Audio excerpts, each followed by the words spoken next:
Hello and welcome to one of the early videos in the EdgeTX for Beginners 2025 series. This is an EdgeTX powered radio, and this is a series aimed specifically at those of you that are maybe newer to radio control or new to EdgeTX. Maybe you've been Futaba, Free Sky Ethos or something like Spectrum in the past, and you've kind of got your hands on a radio like this. This is a colour version, but there's lots of different versions available, black and white radios and loads of other bits. I'm making an entire series. I've been making videos on EdgeTX and its predecessor OpenTX for probably 12 years at this point. So I've flown quite a few hours on these radios and pretty much know how to do almost everything. So this isn't about getting into the complexity. Again, it's about covering the 20% of the radio menu system that is going to be used 80% of the time. This video is going to be all about the different pages that are available when you set up a model. It can appear incredibly complicated, but actually the vast majority of the stuff that you're going to play with in the menus, you're probably never going to use unless you really start to get into some of the weeds with some of the more advanced features. Timecodes down below and a link to the rest of the videos in the series. Let's fire this thing up and go through each of those tabs and talk briefly about where you use each one. When you go into the model setup screen, and that's by pressing the model key on your radio, you're going to get a huge number of things along the top. These are all the different separate things that you have. You have things like model setup, heli setup, flight modes, inputs, mixer, outputs, and it has all the way along. You can also, on a touch screen like this, you can also select them by just pressing them with your finger. This is why, I think, for a lot of new pilots coming to EdgeTX, this looks completely overwhelming. Because interestingly, the vast majority of these tabs you're not going to use on a daily basis. I would say that there's probably only 4 that you're going to play with for the setup of basic things, and then you've probably got a couple of other things that you're going to get into the weeds with.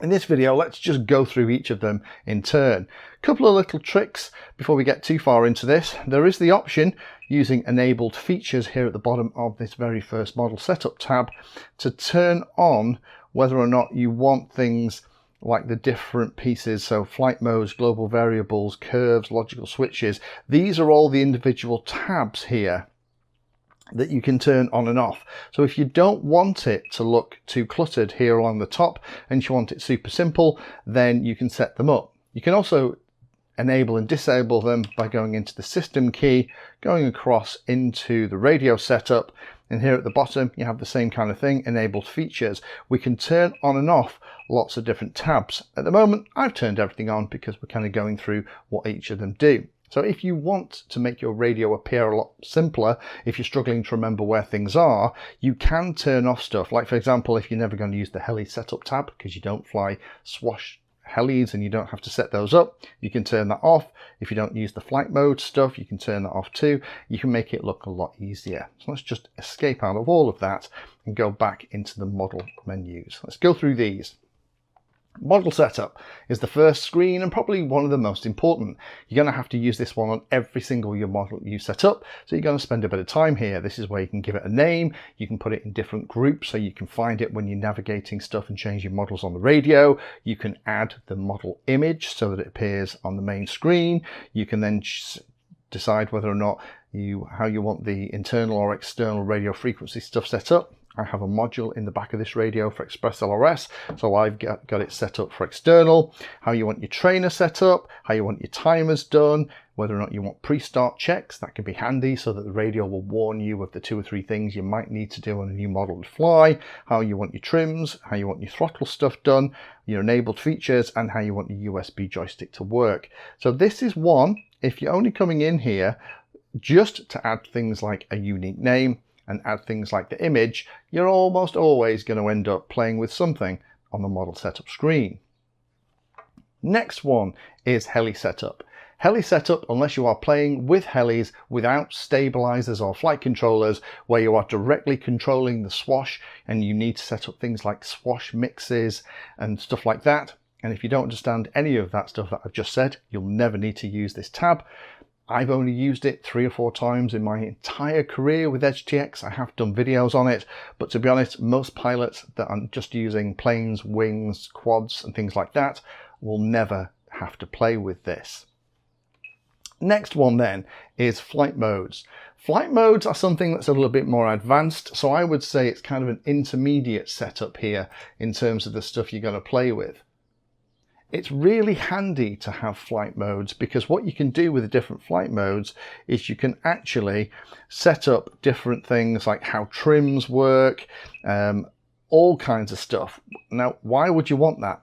Well, it might be that you have different flight modes for different ways of flying. So you might have it so that you have a flight mode, which is where you have the control surface is set on a plane a specific way, and part of that also drops the landing gear, adds a bit of up elevator for compensation. All that stuff can be set within the flight mode, and then by calling the flight mode, all those things are set in one place.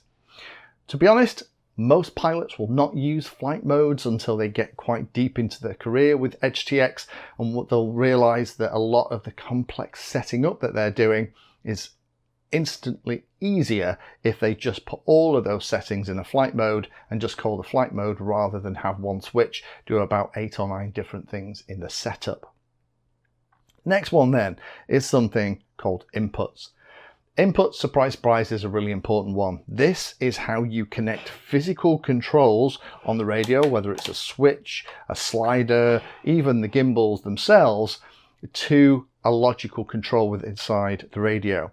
So you can see here that this little symbol here on the left hand side that looks like an arrow connected into the left hand side of a circle.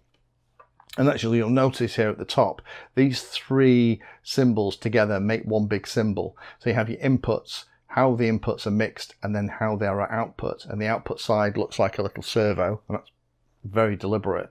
So here on the left hand side you can see how the inputs are mapped to the actual controls. So if I look at let's look at aileron, and just press and hold enter and say edit, we can see that the input name is called aileron, the actual source is aileron itself, and we have lots of different choices here on potentiometers, we have trims, the cyclic bits and pieces, channels.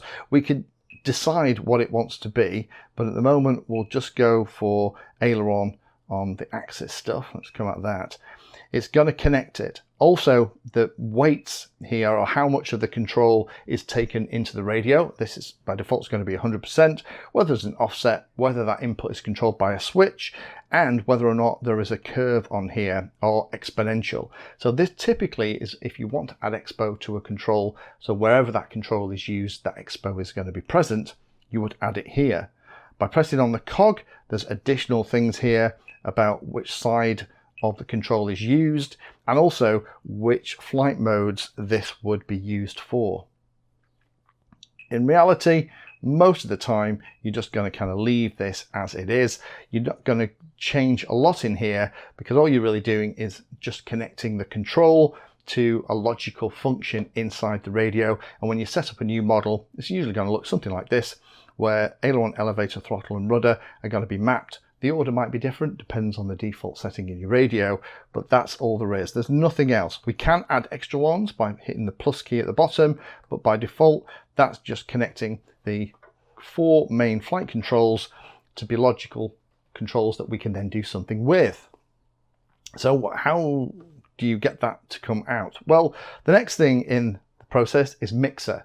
And for super simple models, this feels like a redundant feature. I know when I first started playing with EdgeTX, coming from Spectrum actually all those years ago, this certainly did feel like a very redundant feature, because all it's doing is it's just saying that channel 1 is going to be aileron, channel 2 is going to be elevator. So it kind of looks like the previous version, and all it's doing is not a lot really, but actually there's a fundamental difference.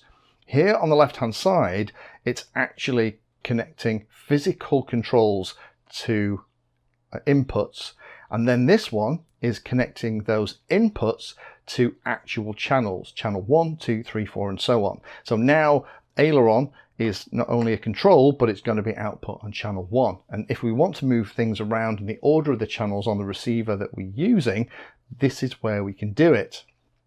I've also added some extra ones here. So I've added channel 5, I've added a switch, so SG is set for arm. That's going to arm my quadcopter, which is what this happens to be.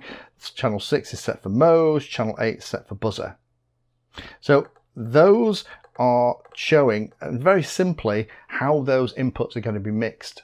Now, on a more sophisticated model, something like a flying wing where you're going to use elevons, where both the elevator and the aileron are mixed together, then this is where it happens. So channel 1 just wouldn't be 100% aileron, it would be 50% aileron and 50% elevator. Again, I'll show that later in the series, but that's where that logical combining of stuff for things like elevons or V-tails or even flaperons is going to happen.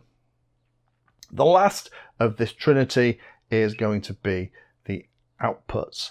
And this is where you can decide, are those individual channels that we've just set up. Remember, channel 1 was aileron. We can actually set up the amount of movement, in both directions, and we can also set the trim. So let's just go into channel 1 and edit that. So at the moment, by default, it hasn't got a name. If I move the control, you can see here that it's moving here at the top, and also the output is moving. And because everything at the moment is a 1-to-1 ratio, they're exactly the same. We can set the sub trim in here, and we can change things like whether or not it's reversed or not. Now, things like reversing, you can reverse in 3 or 4 different places in the radio. I would recommend always doing it here, because this will specifically reverse this output that's connected to this individual servo. It's just the way that I tend to do it. You can also change your PPM center. So if it's something like an older Futaba system that you're using and it's expecting 1520, this is where you can change those numbers too. So this is more of the detail that you need if you're going to be using servos. The other thing you can do in here is add trims to subtrims. I'm going to do a video all about trimming, but when you're flying a model that doesn't have a flight controller and you've trimmed it all up using the trims on the radio, you finish your first flight, add trims to subtrims will add the trim positions to the subtrim of each of the channels, which is a great way to do it, and then that gives you a full range of trim for your next flight. Next screen then is curves. Curves is something that I'm going to do a complete video on. Again, it's one of those things that for basic setup, you're probably never going to come near. However, if you're a helicopter pilot, you will understand curves, things like throttle and pitch curves. And it also means that you can change the relationship between a physical control and the output on the radio. By default, it's a 1-to-1 relationship. So as I move the control from 100% down to 0, the output is going to go down from 100% to 0 and vice versa. However, with a curve, you can change not only how far that movement works, but also how the relationship works. It can be faster in some parts than others, and it's incredibly useful for more complicated setups. It's one of those things, until you really need it, you're probably not going to make sense. Again, I'll refer you to my video on curves, because curves, I think, is one of those intermediate things that until you need it, doesn't really make a ton of sense. Next one then is global variables. Global variables, I would say, is an advanced feature. Why is it advanced? Well, to be honest, have I ever really come in here and messed about with this? No. In my 12 years of messing about with opening EdgeTX, I've never really used this. I've used global variables in different places. So if you understand programming and you understand in a program you have a variable, you define a variable and it contains a value, let's call it that, then you can increment and decrement that value. You can perform functions on that value as part of a program. Then this is kind of the same thing within EdgeTX, and this is only really used in super complicated setups typically. So most of the time for new people, I would just not worry about global variables too much. They're incredibly powerful, but again, one of those wacky things like curves that you probably find you won't need. Next one is logical switches. We're back to the stuff I would say is kind of intermediate. What is a logical switch? Well, a logical switch, and we can control things by using physical switches on the radio, just like you'd expect. A logical switch acts, as far as the radio is concerned, like a physical switch, but rather than you turning on and off with your fingertip, a logical switch is turned on and off by something being true or not true or something else. So for example, what we can do is we can set up a logical switch that detects when the throttle is in its low position. Why would you want that? Well, you might want it so that you only can arm a model, maybe it's a flight controller, when the throttle is in the low position. That kind of stuff is done all the time. Or it might be even simpler than that. It might be that you have a logical switch that is monitoring the battery voltage via the telemetry stream from your model, and when the battery voltage gets below a certain threshold, it's going to play a warning to you on the radio to let you know that the battery is low and you need to come back and land. That kind of stuff can be done with logical switches, and it's relatively powerful. Next one then is going to be special functions. Special functions, again, is one of those things that actually I would say is kind of intermediate.